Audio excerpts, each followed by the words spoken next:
Selamat pagi semua anak-anak. Hari ini kita akan mulai kembali pelajaran agama dan sebelumnya kita akan siapkan hati kita untuk kita berdoa dulu. Kita tundukkan kepala. Kami bersyukur Tuhan buat hari ini kami akan kembali mulai belajar materi selanjutnya.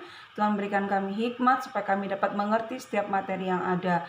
Kami mau mulai pelajaran kami dalam nama Tuhan Yesus. Haleluya. Amin. Yuk, mari jangan lupa siapkan semua alat tulisnya. Kita akan mulai materi selanjutnya ya. Materi selanjutnya anak kelas 9 yaitu meneladani kesetiaan Kristus bagi jemaatnya. Kalau kita mendengar kata setia itu udah nggak asing lagi ya. Semua anak-anak kelas 9 udah tahu kalau yang namanya setia itu seperti apa. Ada setia kawan, ada setia ya mungkin yang udah punya pacar ya. Tapi kita belajar bagaimana kita meneladani kesetiaan Kristus, kesetiaan Yesus bagi kita. Ya, di sini makna kesetiaan menurut Kamus Besar Bahasa Indonesia, kata kesetiaan itu memiliki asal katanya setia. Nih, mem garis bawahin, yang artinya berpegang teguh pada janji atau pendirian, patut, taat, bukan patut ya, patuh. Maaf ya, ntar mem rubah dulu. Patuh. Oke. Ya, patuh, taat, bagaimanapun beratnya tugas yang harus dijalankan tetap dilaksanakan. Kata kesetiaan itu artinya keteguhan hati. Ya, di sini kita dapat lihat bagaimana bahwa ternyata kesetiaan itu sesuatu yang tetap terus dipertahankan, dijalankan seberat apapun yang dikerjakan dia tetap akan laksanakan. Ya, kita lihat tentang istilah kesetiaan dalam kamus teologi. Teologi itu tentang arti kesetiaan dalam Alkitab ya. Setia dalam bahasa Yunani ditulis dengan kata pistis yang artinya percaya. Dengan setia kepada Tuhan berarti kita meyakini bahwa hidup kita dipelihara oleh Tuhan. Jadi ketika kamu setia sama Tuhan, kamu yakin gitu bahwa meskipun kayak sekarang corona ya, mungkin papa mama kamu mungkin lagi kondisi cari uang susah, tapi ketika kamu tetap memiliki kesetiaan kepada Tuhan, artinya kamu percaya penuh kepada Tuhan. Dengan kesetiaan kamu itu kamu yakin bahwa kamu itu dipelihara oleh Tuhan. Kesetiaan kepada Tuhan itu nyata dalam sikap hidup yang menuruti Tuhan, melayani Tuhan dengan masing-masing talenta yang Tuhan berikan.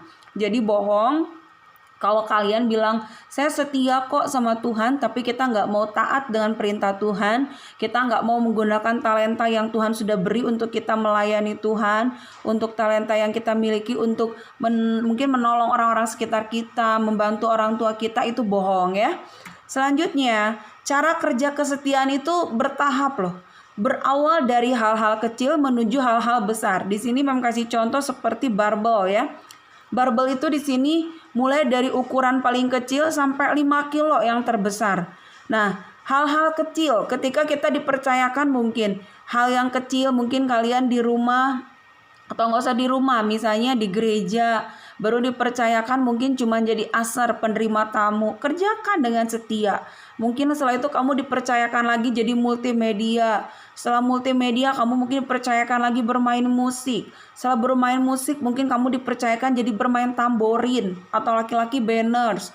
Atau mungkin nanti setelah itu lagi kamu dipercayakan memimpin pujian jadi WL, jadi singer, atau bahkan mungkin dapat sharing firman Tuhan. Nah, inilah yang dikatakan cara kerja kesetiaan itu tuh harus bertumbuh dari hal yang kecil dulu, baru dia akan melangkah ke hal yang besar. Kalau kamu misalnya, saya mah pengennya kalau di gereja itu langsung menjadi seorang pemain musik. Padahal ke hal kecil aja kita belum bisa melakukannya. Jadi cara kerja kesetiaan itu mudah sekali. Diawali dari hal-hal yang sederhana dulu, yang kecil dulu, baru nanti menuju ke hal-hal yang besar. Ya, kita baca ayat kesetiaan di dalam Alkitab ya, tentang kesetiaan Tuhan Yesus. Kita lihat di dalam 2 Timotius 2 ayat 13, dituliskan, jika kita tidak setia, dia tetap setia, karena dia tidak dapat menyangkal dirinya.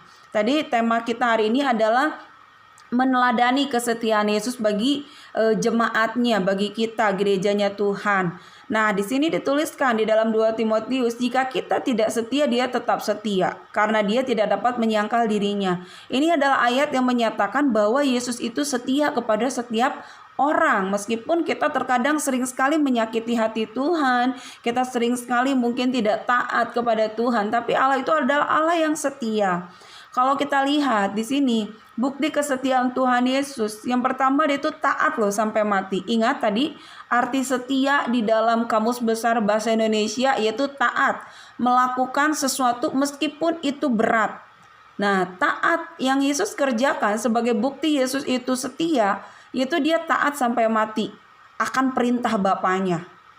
Ketika Yesus dia lahir ke dunia, ada satu tujuan Bapa di sorga, yaitu menyerahkan dalam Yohanes 3 ayat 16, karena begitu besar kasih Allah akan dunia ini sehingga ia menyerahkan anaknya yang tunggal, supaya setiap barang siapa yang percaya kepadanya tidak binasa melainkan beroleh hidup yang kekal. Nah, ini adalah yang pertama bukti kesetiaan Tuhan Yesus. Tuhan Yesus itu taat sampai mati akan perintah Bapa-Bapaknya. Dia tidak mungkin secara manusia dia merasakan sakit ketika dia mungkin ditinggalkan oleh teman-temannya, bahkan mungkin dia ketika dihianati oleh salah seorang muridnya. Mungkin kalian masih ingat siapa namanya ya? Ya, Yudas ya. Yudas. Nah, dan yang kedua juga kesetiaan Tuhan Yesus yang dapat kita lihat yaitu ketika dia memikul salib. Salib itu lambang dari kutuk ya. Via Dolorosa, jalan salib. Kalau kalian melihat bagaimana, mungkin kalau kalian pernah lihat film Passion of the Christ, bagaimana Yesus itu tetap setia. Dia memikul salib, dia memikul setiap dosa-dosa kita. Siapa sih yang mau disalib buat orang lain? Misalnya Mem pinjam nama Gladys, apakah Gladys mau disalib buat papa mama? Mem yakin Gladys gak akan mau. Meskipun itu orang tua kita sekalipun. Mungkin kalau di penjara oke lah, mungkin masih mau ya, karena tidak mengalami siksaan fisik.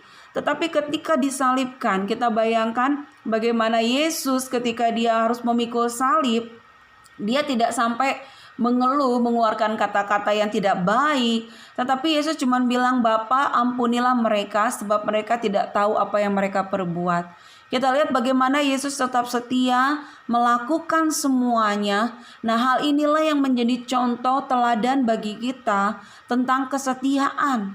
Kalau Yesus setia sama kamu, masa sih kamu tidak mau setia sama Tuhan Yesus?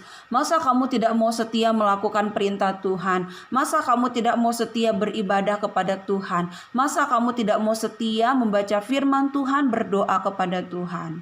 Nah, salah satu tentang salib. Salib itu adalah hukuman mati yang sangat kejam dan merendahkan martabat manusia. Hukuman ini hanya diperuntukkan bagi budak. Bayangkan, Yesus dia itu menebus dosa-dosa semua manusia loh. Bukan hanya menebus dosa-dosa orang yang percaya kepada dia, tapi semua manusia. Tetapi kesetiaan Tuhan Yesus menjadi teladan buat kita untuk kita juga mau setia kepada Tuhan ya. Oke, di sini ada tokoh Alkitab yang setia dan tak setia. Yang setia ada Daniel, Sadrak, Mesak, Abednego, Yusuf ya. Daniel, kisah kesetiaannya meskipun saat itu orang-orang semua dilarang untuk berdoa kepada Allah mereka, tetapi Daniel tetap berdoa. Ya, Daniel tetap mendoakan, tetap berdoa, dikatakan mengarahkan doanya ke arah Yerusalem. Ketika dia tetap berdoa, akhirnya dia dimasukkan ke dalam gua singa. Tetapi apa yang terjadi? Dia tetap hidup karena Yesus yang menolong Daniel ya. Selanjutnya Sadrak, Mesak, Abednego. Di sini kita lihat Sadrak, Mesak, Abednego itu ya, antara zoom ya. Di sini yang Sadrak, Mesak, Abednego, kalau kita lihat, kalian mungkin udah tahu ceritanya ya.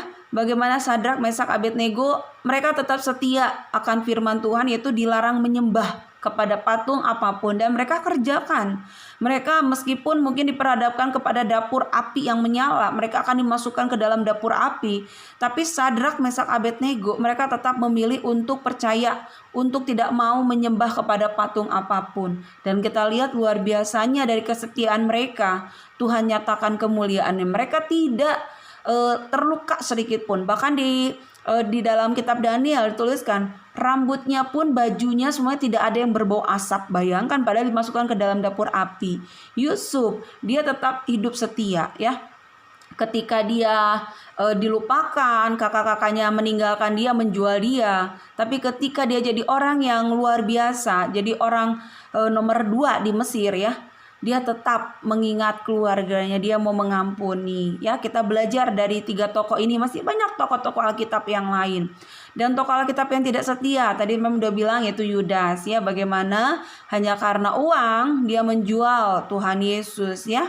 Dan yang kedua, juru minum dan juru roti dalam penjara yang bersama Yusuf. Ketika juru minum, juru roti ini bermimpi, Yusuf menafsirkan mimpi mereka.